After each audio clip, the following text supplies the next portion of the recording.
Welcome to the Little Wins Podcast, where school leaders share their little wins that build strong culture, with your host, Karen Borchert. Hello, welcome to the Little Wins Podcast, where we talk with education leaders about the small but powerful things they're doing to build strong, positive school cultures. I'm your host, Karen Borchert. And today, our guest is Sheila Taylor. Sheila is the principal at Orchard Hills Elementary School in the Norwalk School District in Iowa. Sheila is part of a really unique and special school and has some extraordinary things that she's doing around school culture. And we're so happy to have you on the show today. Sheila, welcome. Well, thank you very much. I'm glad to be here. It's so great to have you. Well, first, I think more than anything, I want you to tell us a little bit about your story and just kind of how about your journey as an educator. And then would love to hear about your current school as well. Okay. So, been in education 33 years, been a principal for 28 years. I didn't plan on being a principal so early, but it just worked out that way. And I have loved it. I've worked with school districts, here in Iowa and in Illinois, and all different age levels, from preschool all the way up through 8th grade and everything in between. And I'm currently in a very unique situation in a grade alike.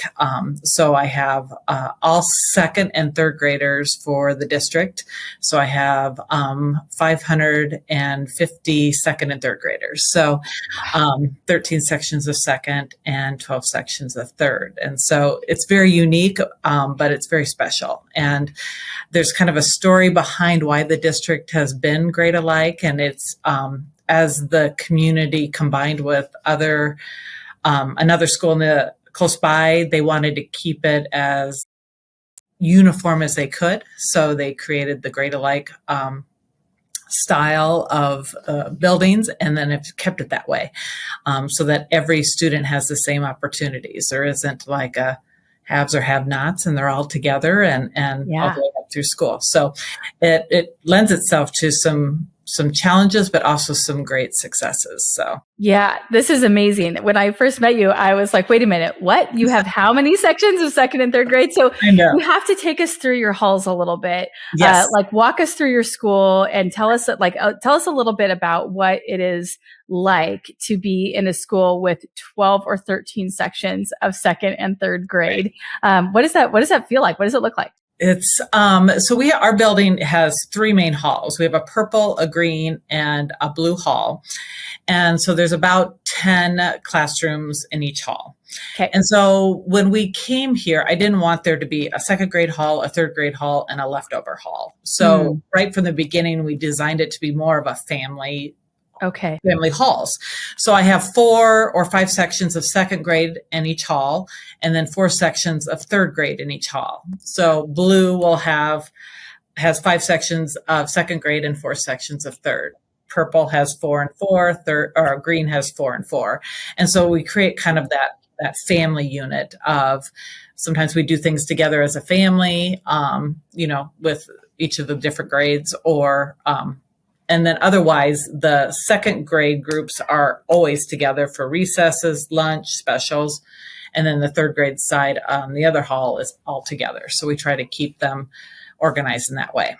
That's so cool. How does it differ to be in a school with just those 2 grades than in a school that, is K through 6 or K through 5?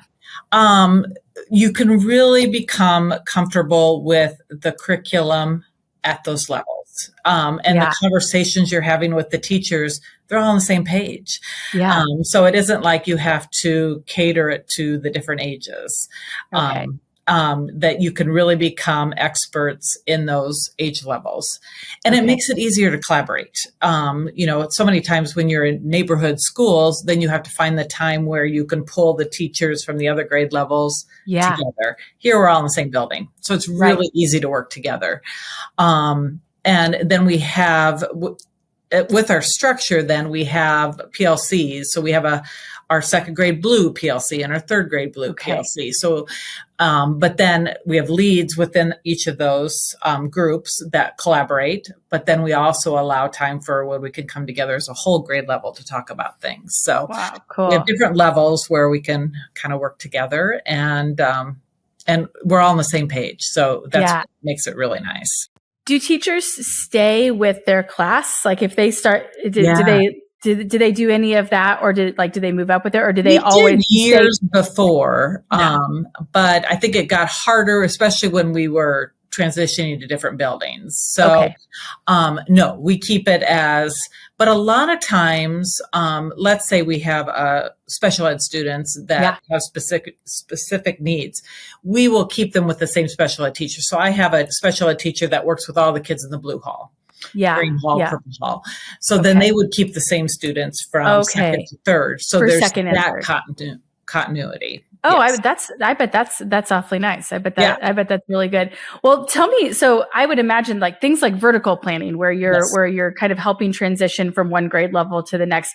That's got to be somewhat easier in a situation where there's just two grades and you all know each other really well and everybody knows these kids really well. What's that like? What's it like for the educators in a 2-3 building? So the transition from second to third is very seamless. Yeah. We have to be really intentional about the first graders transitioning to second grade and our third graders transitioning to fourth grade. So we make sure that we have visits where they're coming over. We have times where they can come in before school starts. Any newcomers to the district. So we give them multiple opportunities to come into the building, to understand it, to view it. I think our building's really easy in the sense that we have colors. So if you tell a student you're in the blue hall, I always know where I'm going to be. And I always tell them that we have a blue, a green, and a purple hall. And then yellow is any shared space. So office, nurse, gymnasium, cafeteria, specials, those are in the yellow areas. So that's great. Easy to navigate then the building. And I think that's the biggest thing that kids are nervous about when they first come here is, where do I go? What does this look like? What do I do? And how that looks like. And so we try to make it as simple as we can for the kids and, make sure that we have those transitions built in, especially now in May, as we're getting ready for the next transition. Yeah, absolutely. Well, as you know, this is a podcast kind of all about school culture. So tell me, what does a strong school culture look like to you? It sounds like you are building a really strong and really unique culture in your building. But tell me, like, when you think about like strong school culture, what does that look like to you? I think, it's funny you say that because when I think about it, I'm like, okay, what does make a strong school culture? And I think for me, it's that whole sense of belonging for everyone. And when people walk in, you get a sense of it. And I have a lot of people that will say to me, Sheila, gosh, I walk in your building, I could just feel it. And I'm like, okay, well, that's good. I don't know exactly what I'm doing, but we're doing something right. Yeah. But it comes from walking in the door, greeting people, noticing people, having conversations, laughing. People want to be around each other. They have this sense of belonging, knowing people's names, communicating with them. That is a huge thing that every person, every student, every staff member wants to be noticed, wants to be known, wants to have their voice heard, wants to be a part of something. And so that is the most important thing. And that's really been my philosophy always as an educator is that everyone has a part in this family. And especially I think of, let's say people that are not always in my building that are shared in other buildings, they're just as valuable. And so want to make sure that I'm calling them by name, that I'm welcoming them, that I'm listening to them, encouraging them to come to me with ideas. Part of the team, always including them. And whenever we have like next week is staff appreciation week, I don't want it just teachers because it is not just the teachers that create this culture, that create this place for our students.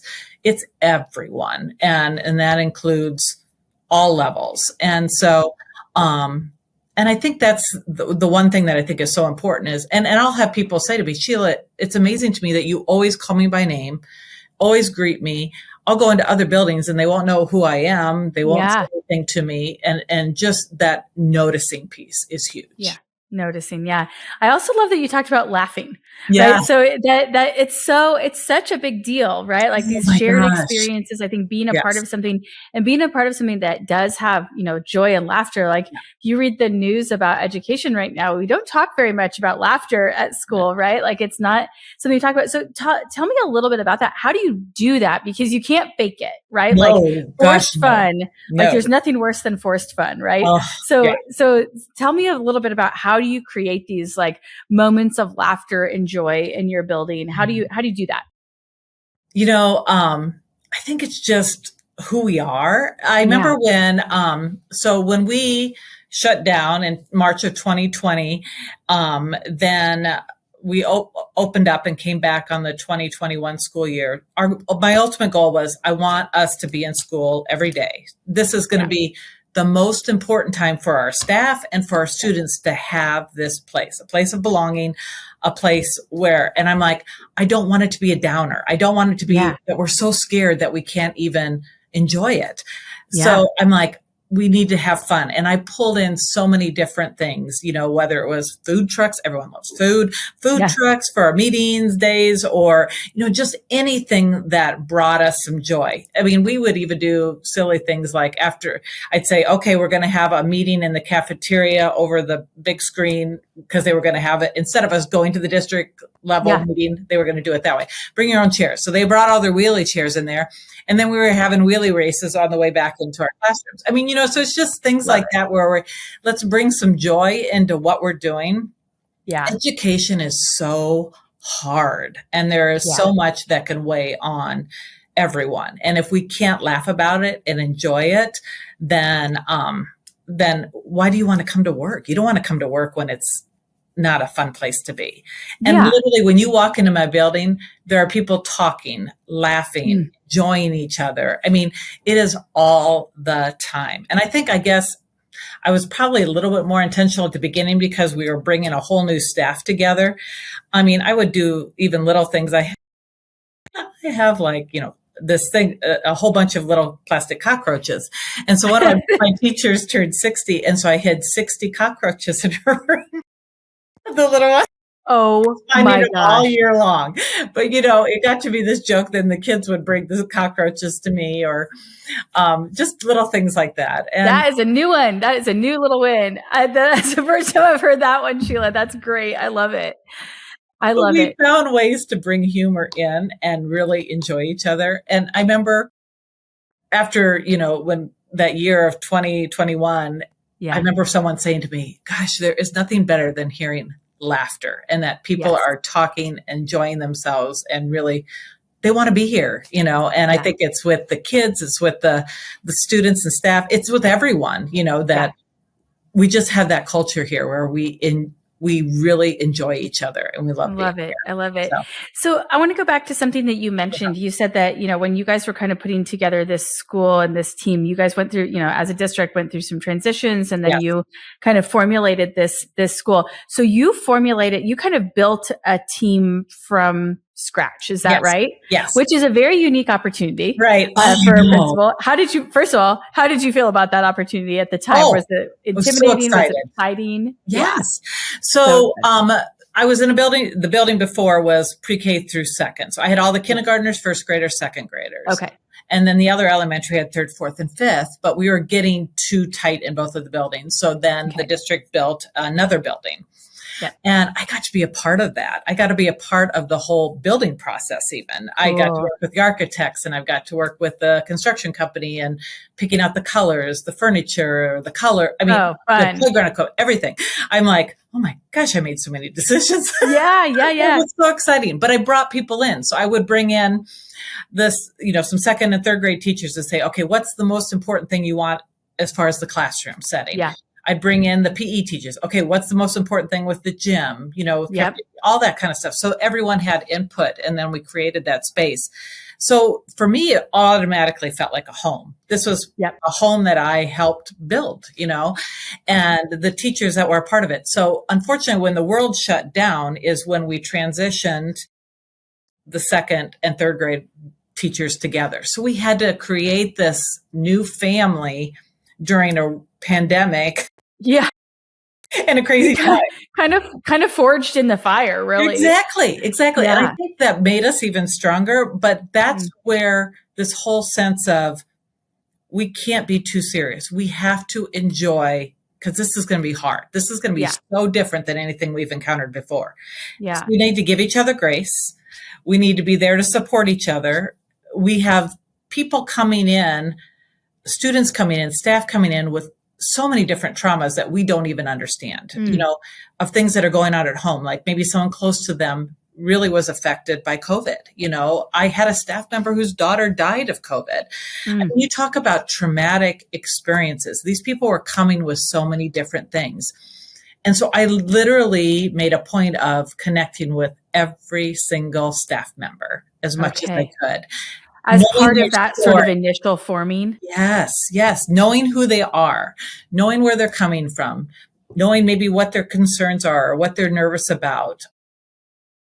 I think it's just that whole, I knew them and I gave them grace. And plus they felt comfortable enough to say, Sheila, this makes me nervous, or Sheila, can we think about this differently? And I wanted to be our building, not my building. It's not my building. It's ours. And so I purposely, even in meetings and things, I'd say, okay, here's some topics, some things we're going to discuss. But I would purposely not say any of my opinions or my thoughts at all. If I did, it was at the end. And sometimes, a lot of times it got to where people are like, well, Sheila, what are your thoughts? And I'm like, I don't have any thoughts right now. I am open. I am completely open. I want to hear what you have to say, what you're coming. And I think then it automatically created this culture where everyone felt like they had a voice. It wasn't that Sheila's coming in, already knows what she wants to do, already has an agenda. Yep. Why waste our time if that's already the case? Just tell me what we're doing. But I legitimately came into these meetings with the idea that I don't know what I want to do. Right. I have some ideas, but I'm like, I want to have a conversation and then we can develop it from there. And so I have a staff, that I love that will come and say, Sheila, what are your thoughts on this? Or Sheila, I'm not really comfortable with this. What do you think? Or, hey, are you okay if I just move forward and I do this? Great. I don't want me to have to do everything. I want everyone to feel like they have a place. So yeah, absolutely. How big was that staff when you were forming it? At that time, I think we had maybe 10 and 10. So we probably have about 40 certified staff, and then non-certified, we'd probably have another 40. So probably somewhere in the realm. And then when we have shared staff coming, so we have anywhere between 80 and 100 people that could be in this building at one time, as far as staff members. So can I ask you, so you said like one of the things that you did, you really kind of invested in those relationships right up front, right? Yes. And you said it, you made it a point to connect with every single staff member. Yes. Truly on a like practical, tactical way. How on earth did you do that with 80 people? Like actually, like when did you do it? Like this is the question, like, when you I come from like the sort of corporate employee engagement world. And when you have direct reports or people that are reporting to you, they're like general rules. You have somewhere between 5 and 10 direct reports. I know. And getting to know them is very, very important. Yes. And it's like, oh, how am I going to get to know all 10 of these people on my team? You had 80. Like you have 80. Like, tell me about that. Like, how do you actually do that? You have to make an effort. You have to be everywhere, really. Yeah. One of my favorite things to do every morning is I'm outside in front of the school, greeting the kids, greeting staff members that are coming in. And so and it was funny, we're all wearing masks. And I remember I would say to kids, I'm like, are you okay? And they're like, how can you tell? And I said, I can tell by your eyes and how you carry yourself. So it's right away the noticing. And they were just like, yeah, I'm kind of sad. I've had a bad morning. Can I give you a hug? And I do that with staff members too. Okay, you look like you're not feeling your best. Are you okay? And they're always like, Sheila, how do you notice these things? And I'm like, I just make a point of noticing. Yeah. Or, hey, I noticed you got your hair done. Or, wow, that's a new outfit. Or, just things like that. They know that I'm noticing. So I'm out there in the morning, I'm greeting people, I'm talking to people. Throughout the day, I'm everywhere. I'm in the classrooms, I'm in their meetings, when they're having lunch, I'm popping in, checking in on them.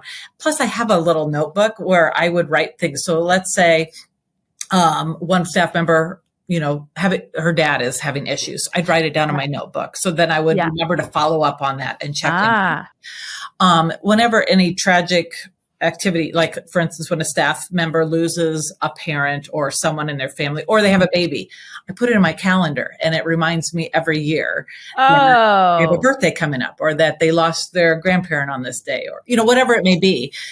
I continually revisit. And so then I'll say something, I'm like, okay, I'm sorry, I'm thinking about you today. I know this is the anniversary. And they're like, how do you know this?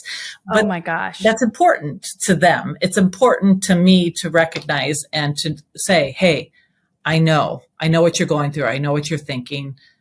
That is such an incredible little practice. I'm taking this away. I'm doing this, that somebody has a big moment in their life and it's a big one-time moment. They have a baby or they, those sorts of things. Yeah. But those things really those have big feelings a year later, or those sorts of things. So to put it in the calendar and remind yourself a year later to say, hey, I know this is today. Right. That is such a tiny act. Like that is like the definition of a little win, if I've ever heard one. It's just like, what a lovely thing. How did you develop I keep a notebook too. And I always find that when I write things down from my team, I just remember them better if I wrote them down on actual paper in my notebook. Not if I type them, they're gone. But if I write them down, I remember them. How did you develop this practice of this kind of noticing practice? Like I'm hearing you notice things and then you keep track of them. How did you do that? I think I'm naturally an introvert. I'm really not an extrovert, but I'm in an extroverted world. Okay. So I was always very much about noticing, paying attention to how people feel or their body language. That has always just been something that's more innate in me. Yeah. But in a leadership role, it's not just about noticing it, but also acknowledging it, talking about it, asking, that kind of thing. And then I think the calendar piece, it was like, what? So, gosh, it's been it'll be 27 years ago. Okay. I was in my first principal position. My daughter was born, and she was only 9 days old, and my mom died very suddenly at 53. Oh. And then and then not long after that, so then the next year after that, my husband lost his job, got a new job out of state. So then we had to find a house in Illinois. I had to find a new job. He had to find a new job. And we had a daughter that was only a year old. So, all this stuff happened. And I felt the weight of the world on me. I was just like, how can I do this? How can I do this? How can I do this? And for me, that was probably one of the best things that could have happened, because it really developed that whole empathy piece of people when they're going through stuff, it's hard. It is so hard. And my first year as a principal there in Illinois was not a good one for me. Yeah. It was such a struggle because emotionally I was drowning with everything. And then 4 months after we moved out there, my husband lost his job, was unemployed. It was all on me. 1 year ago. It was just like, I'm away from family. I'm having to, so it was like, and I remember that after that first year was over, the teachers that were part of the interview process came in and they're like, Sheila, this just was a hard year. And this is some of the things that we saw happen. And we feel like they need to change. And after they left, I just cried. Cried. But then I'm like, okay, all right, I got to make some changes. We cannot keep going down this road. And so I really picked myself up. I'm like, defined exactly what I needed to do, stepped it up. And to have to work so hard at changing a first impression that was not good is really hard. You have to work twice as hard in order to change that first impression. Man. And that's what I did. And so when people come to me and they say, Sheila, I don't know that I could do this. I'm like, oh yeah, you can. I've been there. I've done it. I can help you. Yeah. And okay. This is awesome. This is so good. You're so good. Okay. I just want to say again what you just said out loud, which I think is, first of all, thank you for that vulnerability. That's so much vulnerability in everything that you've just said. And I imagine that there are leaders listening to this who are thinking, oh my gosh, like, okay, I'm not the only one that has had some of these things. So thank you for that. But also I want to reiterate what you said. You have to work twice as hard to change a first impression. It's so wise. It's such a wise thing. I know I keep asking you to like, tell me exactly how you did things, but can you tell me exactly how you did that? Because honestly, all of us have had a bad first impression at some point, right? Yes, and it can happen for a million different reasons. Right. But in a school setting, because the work of education is so hard, I imagine that it is a really tough thing to overcome. So will you talk about how you did that? Oh God, that was a long time ago, but I'll try to remember everything I did. Gosh, there's a book by Henry Wong. What is it called? First Days of School. Yeah, I think that's what it's called. Okay. I went back and I read that. And it's just amazing practical advice for any new teacher. Okay. Anyone new in education. And I'm just like, okay, I went through this and I'm like, okay, what are some things that I need to do differently? How can I make, and I think one of the things I was doing is I was hiding into my shell. And I'm like, nope, you got to come out of that shell. You have got to be out there. You've got to make sure a point that you are outside all the time, outside in the morning, outside at recess, you're in the classrooms, you're in the halls, you are visible and you're connecting with people. You need to make sure that you are listening to your staff and not just shutting them out, that you need to be there for them because it's not just you, Sheila, it's everyone that's dealing with something. So I think the biggest thing was that I pushed myself. I'm like, you've got to get out of this. Poor me. I feel sorry for myself, whatever it was.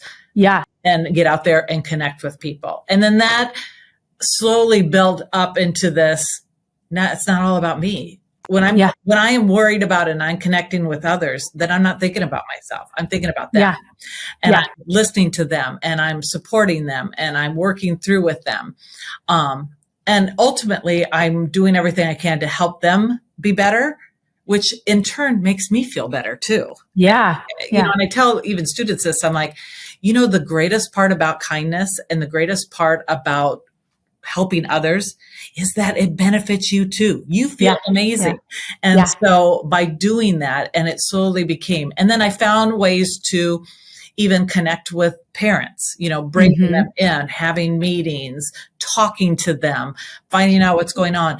So it was like this whole, okay, Sheila, you're going to have to set up more opportunities. And sometimes I would even do like breakfast. Okay, I'm going to be in the lounge on this day. Anyone who wants to pop in, talk, have a conversation, I'll bring in treats.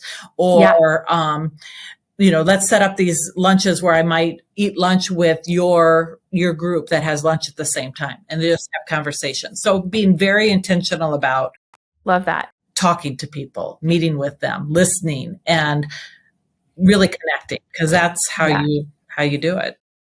I think you should write a book called The Art of Noticing.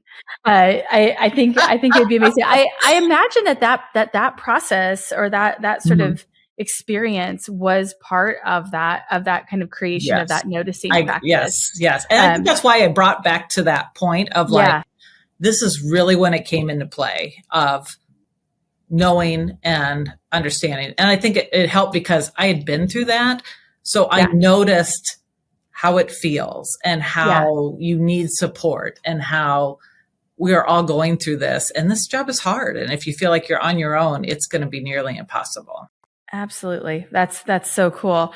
Well, thank you. I love those things. I know you guys would have a really interesting program that I'd love to have you talk a little bit about. Can you tell us a little bit about the Leader in Me program and kind of what that's all about, where it's from, how you got involved with it, and then also what does that look like in your building? Yes. So, gosh, I'm trying to think how many years ago it's been, probably 6 or 7 years ago that we kind of went down this road. But Leader in Me is based on Franklin Covey's work, but it is tailored to a school setting.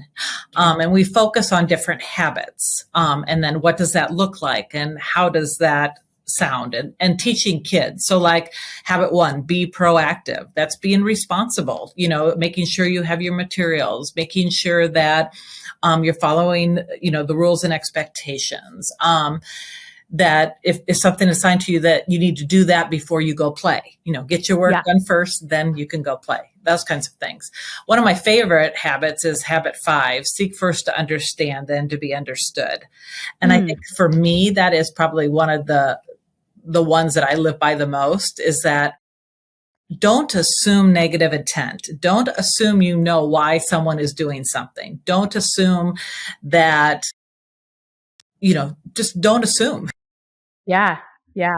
Seek first to understand, ask questions, find out where they are, find out what's going on. Because I think sometimes one thing I've realized is that when people speak out or people are energized or passionate about something, sometimes it isn't about that specific thing. It's something else that's going on. And then that's how they're speaking through it. And so it's like, this isn't a personal attack. This is usually something else bigger, something else that's going on. So seek first to understand before you just start, this is the way you should be doing it. This, this is my, that kind of thing. I that whole thing has changed my whole attitude on everything. I love that. I also love what you said about intent. So I think, I love the concept of assume positive intent. And the idea of, as you go into conversations, interactions, feedback, ideas, or even brainstorming, always kind of coming into those conversations with the assumption that everyone in the room wants something good and positive, and everyone's there with positive intent. Assuming that positive intent can completely change the conversation. Oh, it's a game changer from a communications perspective. It's funny because even like, let's say my office staff, they might be complaining or frustrated with a parent, and I'll just say, okay, let's think about this. This is what's going on in their house. This is maybe what happened in the morning. We've been through something like that. And they're like, oh yeah, you're right, Sheila, you're right. So we've got to think through their perspective. It's not that they're coming in trying to make our life miserable. Sometimes that happens, but there's usually a reason behind it, and we can diffuse that instead of adding to it. And that's with every staff member. That's a great example of a place that, if you've got challenging things, with where there's a conflict in the conversation, the idea of like everybody, these parents are trying to do what's best for their kids. The parent needs to understand that the teacher is trying to do what's best for the kids. Exactly. But that I think that kind of almost mutual agreement of positive intent is just game changer. It is huge. And I get very passionate about my people. I probably almost to a fault. Same. But like one meeting, I remember there was people were bringing up about another staff member that they felt like wasn't carrying their weight. Yeah. And I said, stop right there. I said, do you even know what she's going through? And when I explained it to them, I said, you need to have a little grace. This is when something like this is, and it was a situation where they were my age or older, my age. And so they were dealing with some parents that were not doing well. Yep. I'm dealing with some young teachers that have never dealt with something like that before. So I said, you don't understand this because you're not in that age. You're not dealing with it right now, but you need to understand this is what she's going through and give her some grace. Yeah. So it was like, oh no, we're not going down that road. And I get very passionate, or I've been in meetings before where very easily they might want to say, well, they need to be doing this. I go, if you have more time to worry about what others are doing, then you're not busy enough. That's right. You need to focus on yourself and what you can do or what you need to do to contribute to this, not worrying about what everyone else is doing or not doing. So I really do develop that and don't allow people to complain or put others down if they truly don't understand what's going on. Yeah. It's like, okay, absolutely. There's a reason behind this. And this is why. And then they're like, oh, like, okay. So the Leader in Me program. Oh, sorry, I didn't get into that. No, that's great. It's awesome. Coming back to it a little bit. So it follows 8 habits, right? And both staff and students follow it. Is that correct? Yeah. Okay. So I think for the first year that we were implementing it, it was more about the staff learning about the habits and what that involved and what that looked like. And so for me, I was like, I need to live this. I need people to see that I am living this, because you can't teach something that you're not following or that you're not doing. Right. And so that was, to me, one of the most important things. And I'll never forget, I had hired a teacher, and she came to me with a few years of experience. And I remember she said to me, she goes, Sheila, one of the things that I really appreciate about you is that, she said, if anyone lives by the habits, it's you. You are always following those habits. And I'm like, oh, thank you. Because I really made it, that was important to me, that if you want people to be proactive, then you need to be proactive. If you want them to synergize and work with others, then you need to synergize and work with others. Yeah. People don't care what you say. They're only going to follow by what you do. It is so true, because they can pick out a hypocrite right away. Yeah. But they're definitely going to follow what you do and what, how you involve others and how you treat others. So that's really cool. I mean, you've obviously created this really high trust workplace, right? And schools are workplaces too. People sometimes forget that, but schools are workplaces, and the work that you're doing is really around student impact and student outcomes. Can you talk a little bit about what do you think is the impact overall of your team culture on your student performance? Tell me a little bit about where you see that connection. A direct connection. Okay. I think the thing is that when we don't feel like we have a voice, when we don't feel valued, when we don't feel like we're in a place where we can take risks and be vulnerable, then we're not going to be at our best. And there is no way that our students are going to be at their best either. Right.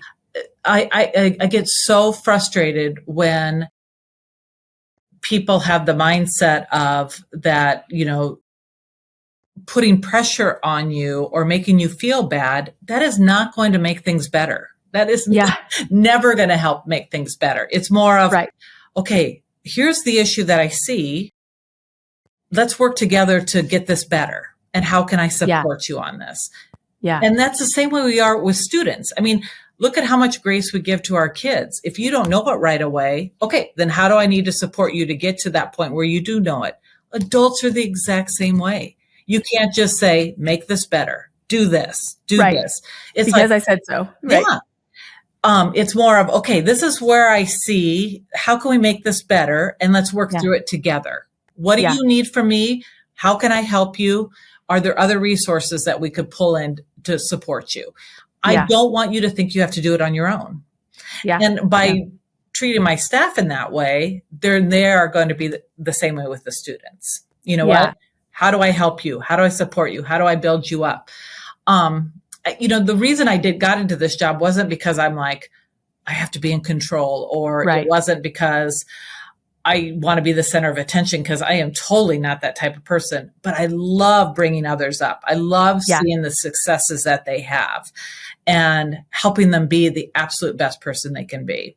Yeah. Because when the people around me are at their best, I'm at my best. And I thrive on that. I love that. It's such a great feeling. And I think my staff is feeling that too. They love being around others that are bringing them up and that bring them joy, and that they're working through these challenges together, and knowing that they're in a safe place to make mistakes. It's okay. Yeah. Not the end of the world. Yeah. We're human. Absolutely. Oh my God. Yeah, exactly. So that's living awesome. That and being a part of it, then they're going to then be that way with the kids. And I think the thing is like, when I was going through that time after, my mom died and all that stuff, I was going into my shell, because I'm like, I did not have the support and the people to help me through that. Yep. And so then you're more apt to be away and out of it. Whereas here, it's like they'll come to me and they'll be like, Sheila, this is what I'm going through. And they tell me very vulnerable things, because they know I'm going to help them through this. I'm going to support them. I'm going to do everything I can to get them over that hump and at their best. Yeah. And that makes them a better person. And then they're more apt to be that way for other kids, for other staff members. I mean, it's just, it's that trickle down effect that. Absolutely. So. Yeah. Okay. I know you have a really fun last day of school tradition. Will you tell? It's such a fun idea, and this last day of school is coming up, so I'm hoping that other people will try it. I know. Tell us what you guys did last day of school. So the first year when it was a 2021 school year, we were like, you know what? We would love to do where all staff members go outside and we create this tunnel. And then we usually have bus riders go out one door, car riders go out the other door, but instead we had them all go out the front door through that tunnel of all the staff members of a way to say goodbye. And it was so touching and so amazing to see that now I even have parents that will come and purposely pick up their kids so that they can watch that happen. Because oh my God, I would do that in a heartbeat as a parent. I would be there. It's just like right now I'm just like getting goosebumps because it's like, and it's to the point where there are so many tears shed that some of my staff members like, Sheila, we need to bring some music into this so we're not all crying. I go, okay, we'll bring up I need the laughter. We need some music. Exactly. We want it to be joyous. Cool. And it is joyous. But I think it's also that they've had such a great experience here and so many connections. And then just to have to have that let down. It is. It's powerful. It is so powerful. Yes. I want to come see it. That is so awesome. What I love about your school and about your leadership is that you have combined two things that I think are, they almost sound like opposites but they're not. And that is, this kind of vulnerability and empathy and noticing this, like being really, really tapped into your staff and how they're doing and how they're feeling and a safe place for them to come. And then combine it with this level of laughter and joy. And I think at the heart of both of those are probably vulnerability in some way, but but what you've created is this place where you can both not okay and bring all of your whole self to work, but also you can go and have a shared experience and laugh and be joyful and cheer your kids through a tunnel at the end of the year. So it's a really special place you've created. Oh, thanks.